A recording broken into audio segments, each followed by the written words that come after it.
What's it like to be on a boat, risking everything to break the blockade of Gaza? Nadia was there. Listen to her story. We had an explosion to a boat that was 20 metres away. As obviously, as drones are coming in, the fleet, we all came together trying to have protection. Welcome back to the podcast. I'm Kim Abor, and today we're joined by my co-host Fim from the She Roast podcast. And together, we have a very special guest with us, Nadia. She was one of the courageous people aboard the Global Sumud Flotilla, traveling on a boat called the Catalina. This mission set sail with the purpose of breaking the blockade and standing in solidarity with the people of Gaza. Nadia was right there in the water, part of this historic journey. And today she's here to share her story, what it's like to be on board, the challenges she faced, and hope that carried the mission forward. Before we dive in, just a quick note, please excuse the quality of this video. This conversation was recorded on my iPhone through WhatsApp, which was the only app that Nadia has access to at the moment. This is her story. This is what matters the most. And we're grateful that she was able to share it with us in this way. Watch this. Nadia, you wanted to make a quick announcement for us just about with everything going on. So I'm going to let you do that real quick. Okay. I'm Nadia, and I run a charity in the UK called Ebony's Voice, and I have been on the flotillas. I have disembarked at Crete due to medical reasons, but yeah, we had a couple of days of quite intense action on the water. So Israel had decided to bomb us at sea using drones. They used drones from a Crete airbase, and we were 200 miles away from land at the time of the attack. I hadn't been very well. I've had very severe sickness. I've had it for nearly 6 weeks. I've had medical intervention, and I was put on a drip 2 days with anti-sickness and to be hydrated again. I had the drip removed in the morning, and by the night, I was literally running for our lives from the attack. I went to sleep about 9 o'clock. I was woken up for about 11:30, I think, and 3 quadcopters have been spotted. So we used our protocol. We've got life jackets on and went into the cockpit of the boat. The quadcopters were gone. We sat there for 20 minutes and then we decided to stand down. I decided to, still not feeling very well, I went back to bed. And within 2 minutes of me closing my eyes, I was woken up again and reported that there was drones sighted. And as I was getting my life vest on and just about to go up the stairs to the cockpit, we had a clear view of the boat behind, and all we saw was an explosion. The explosion was against the sailing boat's sail. It was very loud. So we then followed our protocol, which was go into the cockpit where we had got cover, and we started having to look for drones. We received drones coming in, and it was quite hard at first to identify them because it was a black sea. Every star in the sky was out, and we're looking for little red dots that are moving. We can hear explosions in the distance. There was an emergency mayday that went out, and one of the boats had taken a direct hit on the mast. Now, people that are not sailors, like myself, a boat has a mast, and it's like a wing of a plane because you have just underneath as well the boat, and that's what keeps the boat stable as well in the water. If you lose that mast, that boat is at very severe chance of capsizing. And the mayday had gone out; they had lost their mast, and but the Israelis had blocked all communication. We know SOS went out because there was an alarm system that was activated. So all our boats were notified with the alarm. We didn't need to inform that. So my first concern is there was a boat in distress, and the thing will actually get in line. Their first call would have been to deploy lifeboats at that point. So I called my land team, and I was on the phone with them, and they were on the phone to the British Coast Guard, who were on the phone to the Greek Coast Guard, relaying real time of what was happening. We started timing the drones. The waves came every 10 to 15 minutes. And there were 3 drones that would come in, and the drones would go in between the boats, and they were looking the targets. We had an explosion, a boat that was 20 meters away. As obviously, as drones are coming in, the fleet, we all came together to try to have protection. You know, we are unarmed. And so we all came together, and about 20 meters away, a drone came down and it exploded and it took half the sail out. The sail was gone. They were using, we discovered the next day because we found an unexploded device, and it was checked and it was being looked at. With the explosions were designed to damage sailboats and take down the masts and the sails. There was also reports, we had signal that because obviously we couldn't use the VH, so we were using the internet and signal communicating between boats, and people were reporting of chemicals being dropped on them. One captain actually got some chemicals in his eyes as well. They targeted where the captain was, and then I saw a little red dot in the distance, and I saw it coming down, and I could see it looking for its target, and it was literally about 50 meters away, and it just looked, I could see it looking at me, and I'm looking at this drone, and I was like, oh my God, and so we just like, go, and the captain was amazing. As we moved right, the drone came to the right of us, we moved left, the drone came down to the left of us, and we were trying to outmaneuver. We can't outrun a drone, you know, but we tried to outmaneuver it. The drone came straight down and dropped a explosive device. It exploded, and at that last second, the captain maneuvered to the right, and that is the only reason why we kept our mast. It went for the rigging on the. The explosion was like nothing I've ever experienced before.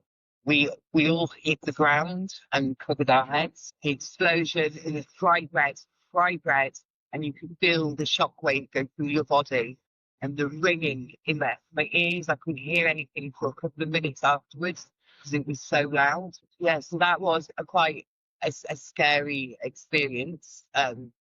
You know, going through something like that. We do have CCTV of the incident. We're just waiting for it to be released to us from the flotillas, and we will publish that. And the attack carried on until 4:30 in the morning. So it was a very long, sustained attack against unarmed civilians. So when you said earlier that you thought that the drones were specifically looking for specific people, do you have any idea? Like, was that apparent that they were looking for certain people on the boat? Harry, you could see the drones coming in, and they were looking for the targets. There was 11 boats that were attacked. Obviously, I was on the Catalina. We were one. One boat sadly was taken out, obviously with the mast. And the Coast Guard came in. The Greek Coast Guard came in due to the British giving, telling them what was going on. But at first, they weren't very keen because we were in international water. And I only believe it was because the British Coast Guard was getting quite concerned for our safety. So that's got to be very shocking to witness firsthand. Was your boat hit at all, or was it just the other boats and you were close enough to see? No, our boat was hit. We had a deliberate target at our boat, and because our captain moved at that last minute, exploded on our boat. The Palestinian flag was damaged. We had some damage to that. Yeah, luckily, because of the quick thinking of the captain with manoeuvring. Now, not all boats managed to do that, and sadly, but we've got a very experienced sailor, a very experienced captain, and it's only because of him we came out with that. With no damage to the boat. So I want to make it very clear, because I think a lot of people, when they hear of these boats, they think that they're very large. These are smaller boats. They're not, a huge ship. So can you explain just a bit, like how large, like how many people are on your boat, like just so that we can get a good sense? Our boat had 6 beds, and there was 9 of us. And obviously we've got humanitarian aid on there. Yes. And plus we've got food for ourselves and water for the journey. So there isn't much room in these boats. They're very small. They are just, what you would what you'd have just go on a leisurely sail. They are not big boats at all. And to be dropping explosive devices on these boats is life threatening. Especially the boat, the boat that was damaged, and they were damaged. They were the first people to be hit. So obviously nobody knew what was happening at first. They were the first strike, and I think that's why they took so much damage. After that, we started realizing, especially when the boat next to us was targeted and their sail. At that point, we were like targeting the sails, so it was quickly everyone trying to get sails down on these boats. And that was exposing people to these drones, having to be out there trying to get sails down. And I just want to. I'm surprised, there was no serious injuries or death. So nobody was anybody injured in any way, or was it just like small minor cuts and bruises, or was anybody? Yeah, just small minor, and except for one person, he got this substance in his eyes. But we had very advanced medical kits, and we had, all that in case chemicals got in people's eyes. We did have a medical kit prepared for that situation. So I just also want to clarify, did they use any chemical weapons on you, or was it just like explosive devices, or both?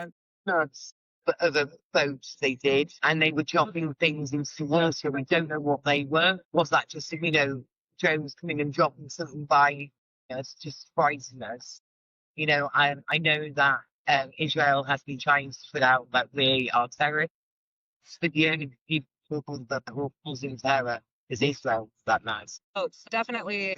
I lost you for a second. Oh, okay. Yeah. So Greg Stoker had also commented on the type of I lost you for a second. Hear you. Very good. Device. So they would drop the substance and then they would detonate the device to basically ignite the substance. And I had seen that in one of the videos. It looked like a chemical substance on fire was falling from one of the drones and landed basically it looked like it went down into the cabin area of the boat. So that is interesting. Man, I'm so glad you guys are safe and that there wasn't, more harm done. Yeah.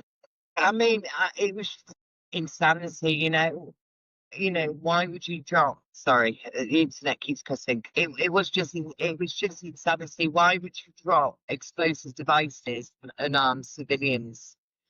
When I made the decision because of my illness, because of seasickness. I had to have medical intervention for the second time, and I realised that I would be breaking the siege of Gaza with a drip in my arm. And, Israel's propaganda would have loved that. Can you explain that just a little bit more? Because I don't think a lot of people understand. The seasickness. Every time I tried to eat or drink water, I was vomiting. I was vomiting so much that when I was taking tablets to stop seasickness, within 10 minutes the tablet was coming up. And I was like that for 6 weeks. It was, so I ended up having a cannula put in my arm, and I was given hydration and sickness.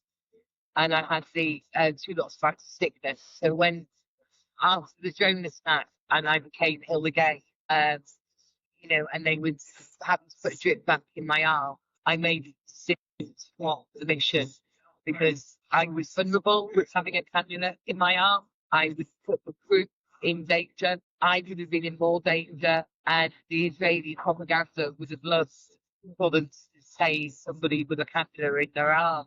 They would have made all sorts of nonsense up. So I made, a very hard decision, and, it does upset me that I have been able to complete the mission, because families that we support in Japanese Voice gave them hope, so that I was coming with babies for them, for their children. So yeah, it was, but I have to do what's right for the mission and for what was right for myself. Oh, we completely understand that. And I don't think that anyone holds any ill feelings towards you. I know earlier when we spoke, you said that families from Gaza were not angry with you. Like, no one's angry with you for having to end your journey in Crete. If anything, it makes Israel look even worse because, they can try with the propaganda all they want, but all they're doing is adding war crimes to the list. Yeah. And they're making themselves look even worse because I've seen countless people speak on the fact that they have now also attacked unarmed, peaceful civilians and humanitarians that are going to bring rice and baby formula and medicine to the besieged people of Gaza. Like, it does nothing but make them look even worse. So we're just glad you're safe and that you're okay. The questions need to be asked. How was Israel allowed to launch a drone attack from Crete, which is a NATO country? That basically NATO let an attack happen. People from around the world. I mean, that was, when I get back to the UK, I will be challenging my Zionist Prime Minister on this, especially as he has shown no support for the UK citizens. Are we at a stage now that he's selling out the British people for the Zionist entity? And that is the questions that need to be addressed now. So I also wanted to bring up, there are over 40 different countries represented on these ships. 44 different countries, yes. And with that, I know that you mentioned earlier something about Americans being involved in this attack, and I wanted you to speak on that. Yeah. When I arrived in Crete, I was met by, obviously, the Greece activists for Palestine community, and they informed me that the attack came from a base in Crete. It begins with an S. I apologise, I can't remember the exact name, but it is actually what they are targeting as activists to try. And it was very involved in the Iraq war as well. And that we were told that the Americans used that base for drone surveillance, and the drones came from that base. So, was it Americans using drones to attack its own people? And, these are questions that we need answers to. Exactly. How? It's no surprise with America, especially because America literally allowed the USS Liberty to be attacked by Israel years and years ago. They literally said, like, we're not going to embarrass our allies by basically, exposing them. Like, we can spare a few sailors. Our government we know they don't care about our people, and they are literally 100% responsible for this genocide as much as Israel. Yes, and in the UN, yeah, go ahead. But the civilians of the world's population need to be asking how and why was a NATO country allowed to, states being allowed to use set drones to attack civilians. It shows you how the Zionist entity has infiltrated our government so much, where they would rather have that protection for the Zionist entity than its own people. And that's disgusting. That's like what happened to us. And and we know that the next night there was a meeting with the captains and the steering committee, and it was sunset when this meeting was happening, and we were all a bit anxious if we were going to have another attack. And all of a sudden, the crew came back and they suddenly started quickly getting the boat prepared, sail very quickly, stopped the captain. And I said, what do you know? Sorry, I actually stopped the captain and said, what do you know that I don't know? And he turned around and told me that Israel had made a threat to our lives and that they were going to escalate and they were going to try and kill us. And we had to make a run. It's live at this time. I was on Steve's live at the time of getting this information, and I had to obviously come off quickly because the whole fleet was then, we made a mad dash to Greek waters to try and give us some protection from this imminent attack that Israel had caused. And they had informed all the governments of the world what they were planning to do. And people's governments, because we've got a lot of politicians on board with us from around the world, and they were informed of what was being said, being told by Israel to their governments. And that's how we know that Israel had made a threat to our lives. I think that was probably a little bit more scarier than the drone attack, to be honest. That moment of the realization that, I'm going to die here. Israel is actually going to try and kill me, and that was a very scary feeling, and that run, and to watch the whole fleet just move as one so quickly, It was, yeah, unnerving. I bet. It's all very Still- surreal, you know, and like it's interesting. Well, it's really sad, but you guys now know a sliver, a tiny little fraction of what the Palestinian people are living every single day. And this is what Israel does. They attack civilians and unarmed, just innocent people, children, women, humanitarians. You know, there's no limit to Just like their. I had to Yeah. post remind people Israel does not own the entire world. They don't. They are attacking us under international waters. It's not even their water. What they're doing are crimes against humanity, war crimes. You know, they're just sacking the amount of war crimes that have been committed to the Palestinian people. If we do not stop this far right government in Israel, you know, how far will they go? Yeah. Well, I mean, today, this evening, the flotillas have set sail. They have now left Crete and they're doing the last run to Gaza. And, you know, I'm so worried for every single person on the flotillas. You know, my heart and my soul are with them. And all I can do is be their voice on the ground, call them, and to keep, you know, keep speaking out, you know, what these brave souls are facing out there now. But yes, there is Navies, Spain and Italy, but they're just for show. They are not there to protect the consumers. They are there to stop their countries rioting. All the navies in the world, that's all that we can muster is 2 ships of all the ships in the whole world. And that is why Israel acts with impunity, because nobody that has power to stop them does anything. So they're going to take it as far as they are allowed to take it. Every country that supports Palestine would recognise the Palestinian state. Why isn't their navy here? Why isn't their navy here opening that humanitarian aid corridor? That's the, you know, these are the questions that need to be addressed. You know, there is no point recognising a Palestinian state if you're not letting a humanitarian aid go to that state to save their lives. Every single country, they need to be. We're doing the job that the international community should have done. We're doing the job that the UN should have done. When there was a genocide in Bosnia and Serbia, and you know, against the Bosnian people, the UN peacekeepers went in. Why hasn't that happened for Palestinian people? When the UN has now officially declared a genocide in Gaza, why haven't they sent in peacekeepers? And they allow Netanyahu to come and speak on stage at the UN after already announcing that it's a genocide. He's a war criminal that's been indicted by the ICJ. It's everything's upside down and backwards. It makes no sense. Yeah, we saw that you know, everybody had walked out of the UN against his speech, and then we've seen you know, Benjamin Netanyahu using that speech as propaganda in Gaza. I mean, Joseph Goebbels did exactly the same thing, you know? It's like, have you just read his book? You know, why are you using the same tactics that we use against your people on another population of people? I mean, I did that, but well, he obviously is a very narcissistic, because nobody listened to his speech, so he had to have somebody listen to his speech. Right.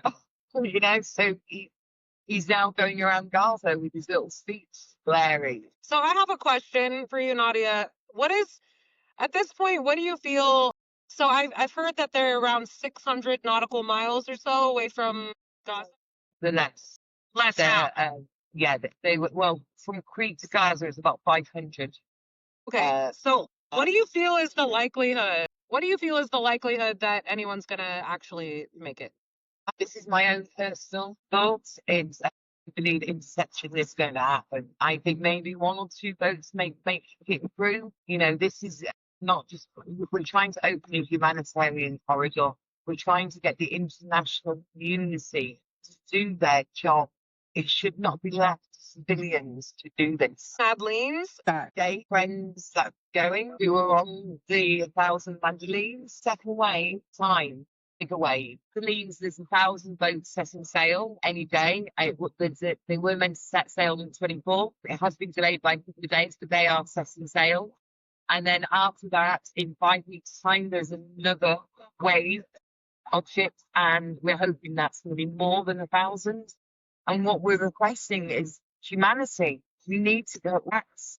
We need to come together, every corner of the globe, and we need to keep going and pushing. We need by land, by sea. We need to keep pushing and to break the siege.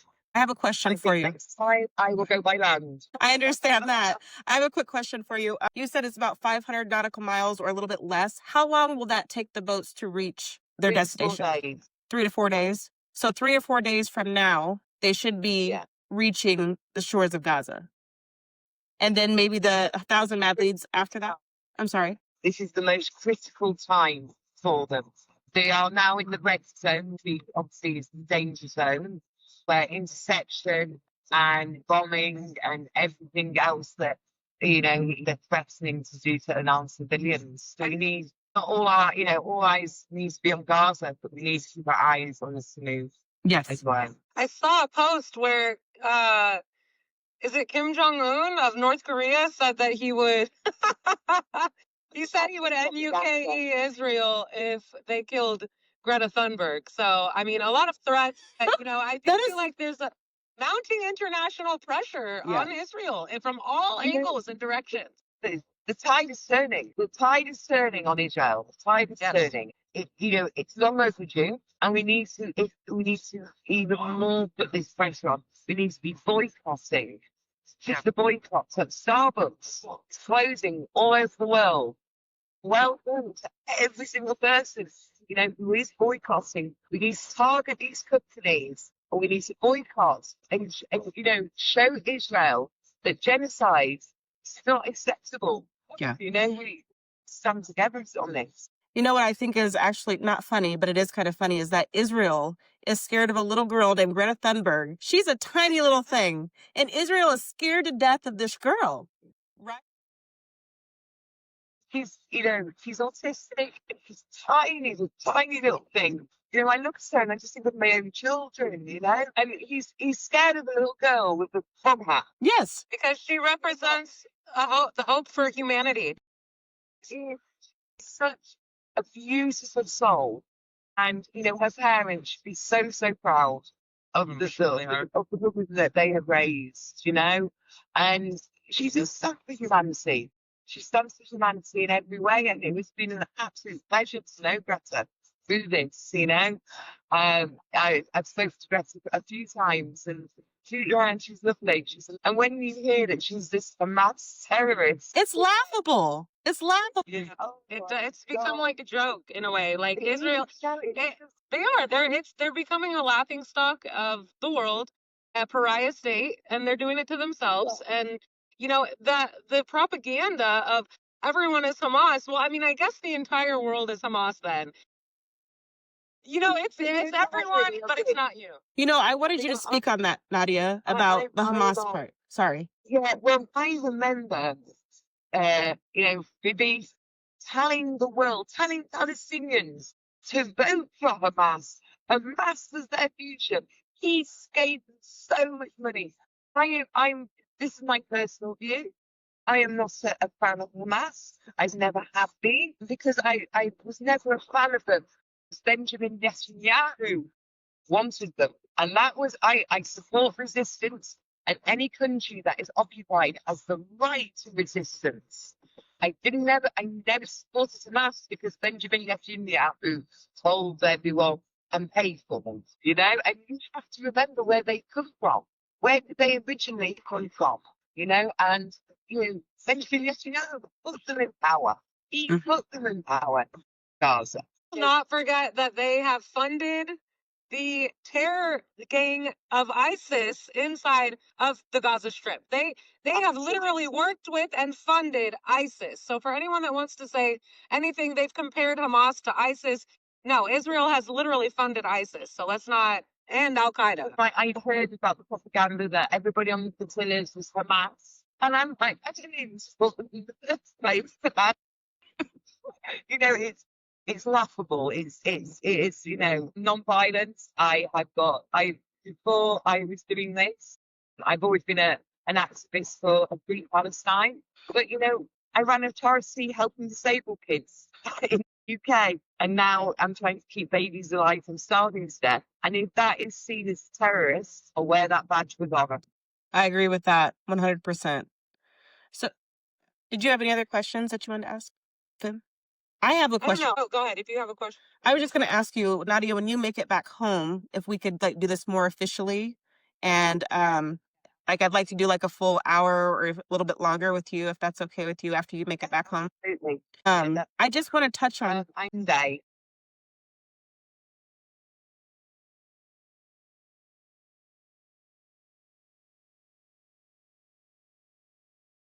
in Because Crete. you're Hamas.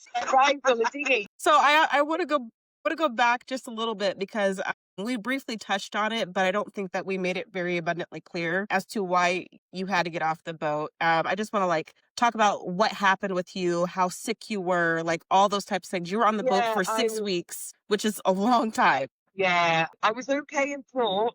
Because obviously the motion is very, very is hardly any motion. But the second we got out to sea, because there's such small boats, every wave, the motion, the seasickness, it felt like, the moments when you're drunk and you want to be sick and pass out. That is how, I mean, I was okay when I lay down, but the second I lifted my head, because of the motion, I was vomiting. It was very exhausting. The medication to try and stop seasickness would make you very sleepy as well. And a lot of the time I was taking the tablets, and before the tablet could even settle in my stomach, I was vomiting. So, I was quite determined to go through as far as I could. It wasn't a leisure cruise at all. It's hard work.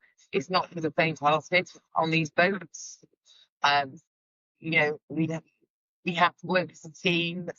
I was every time I tried to concentrate to do something, I vomited, which was I felt I couldn't pull my weight as much as everybody else because I was so poorly with being sick. I mean, I had an amazing team, amazing crew. And I've been on 3 different boats because we had problems with the boats because of storms, the things, it's taken damage to boats because they are small boats, and we were against the elements as well. So, so when I realised that I would have to have a drip in my arm again and anti-sickness, and I would have to have it in for 3 to 4 days, it would be about the same time as I was getting to Gaza or being intercepted.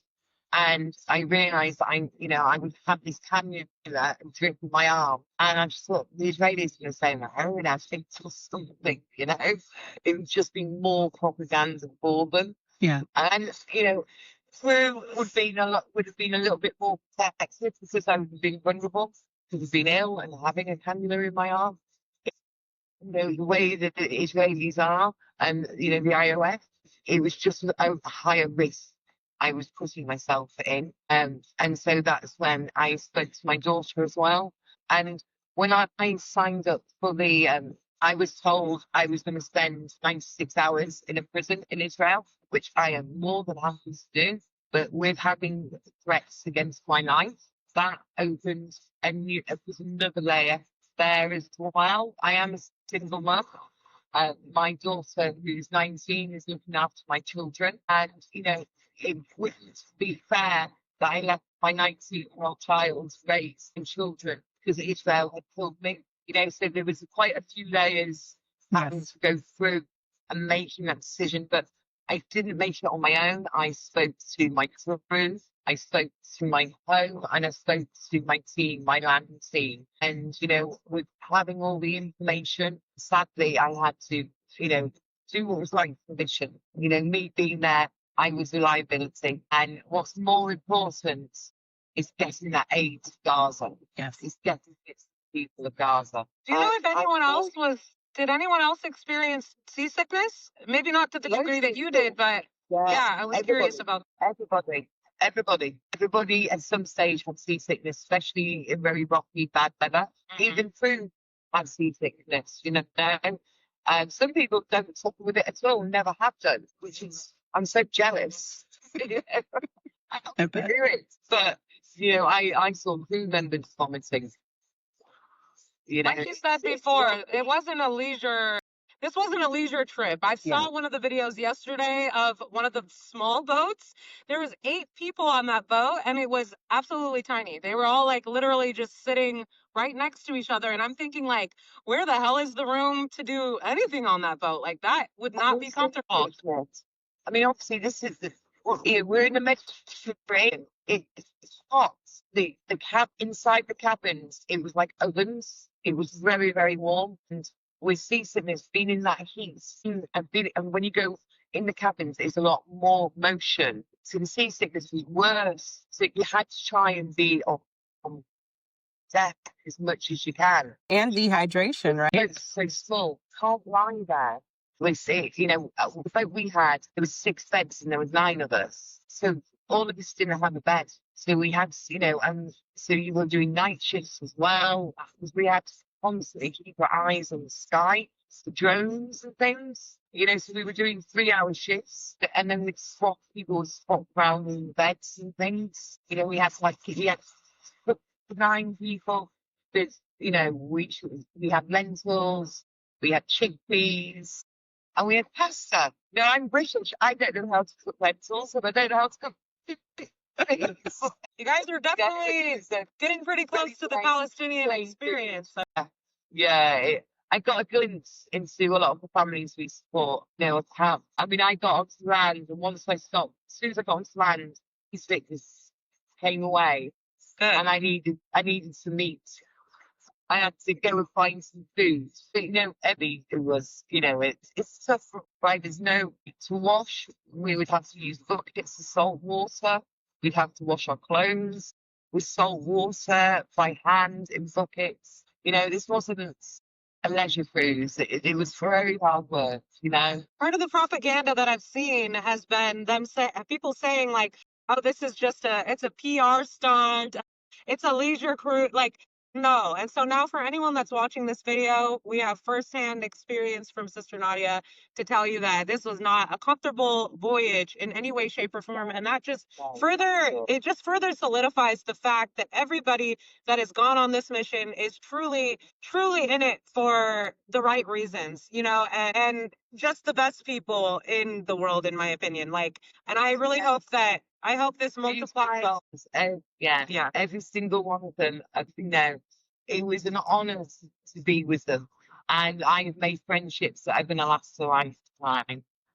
On these boats, we got to know everybody very, very well. Yeah, it's my heart and my soul is still with them on this journey. I'm still in touch with my crew, and I pray for their safety, and I promise them I will keep talking about the Sumud and make sure and people to keep their eyes, put pressure on your governments.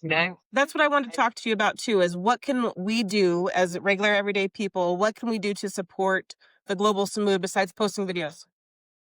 Lobbying your representative and your MP, your representative, or whoever they are in your country, contact your MP. They may not reply to you. They may ignore you, but all you need to have is one email and just have it on a timer going out every day, and just keep harassing them.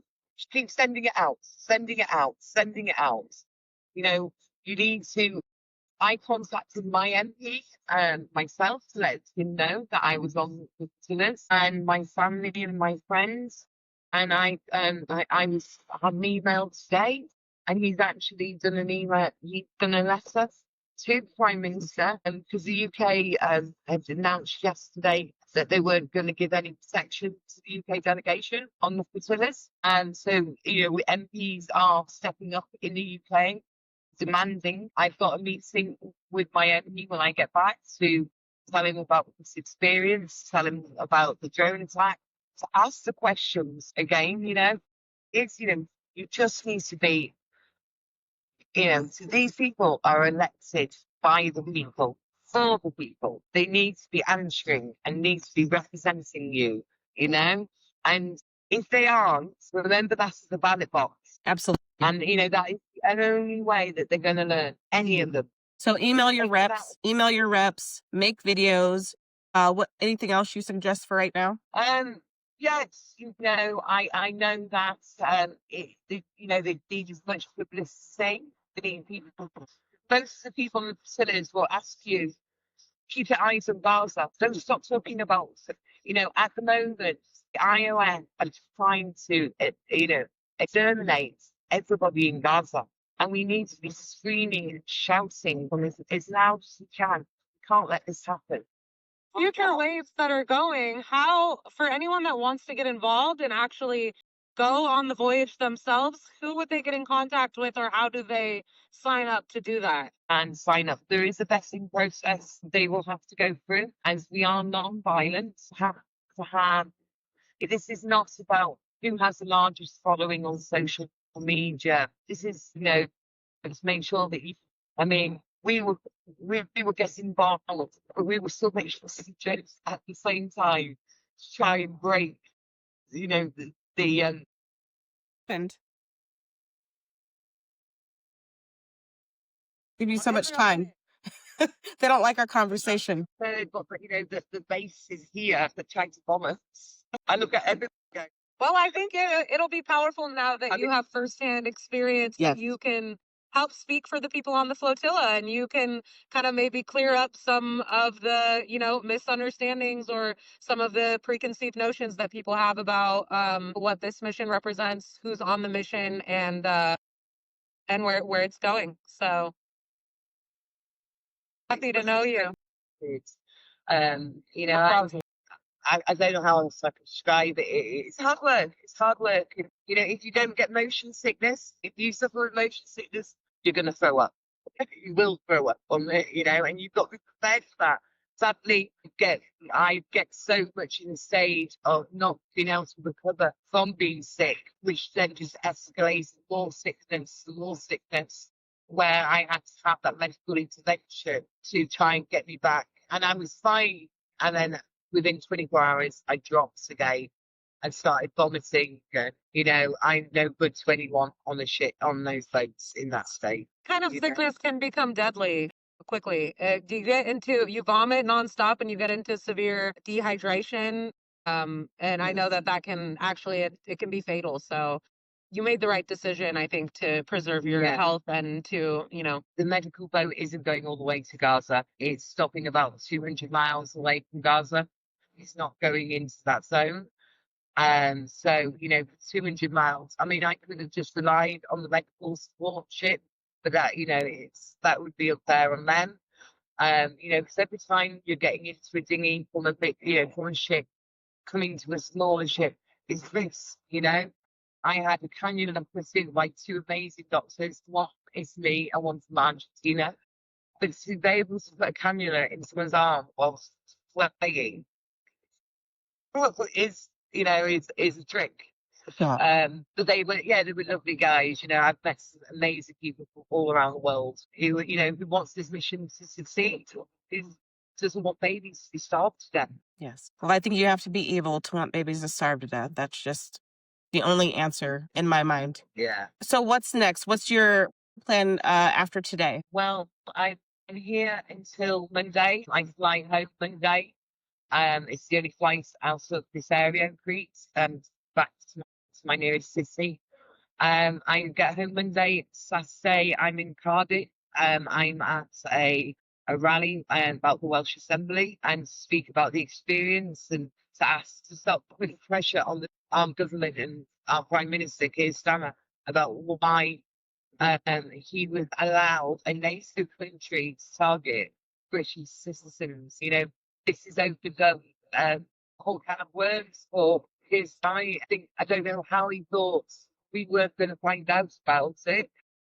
So yeah, I will be challenging the UK government and demanding answers of why he allowed and why he didn't give us diplomatic support as well.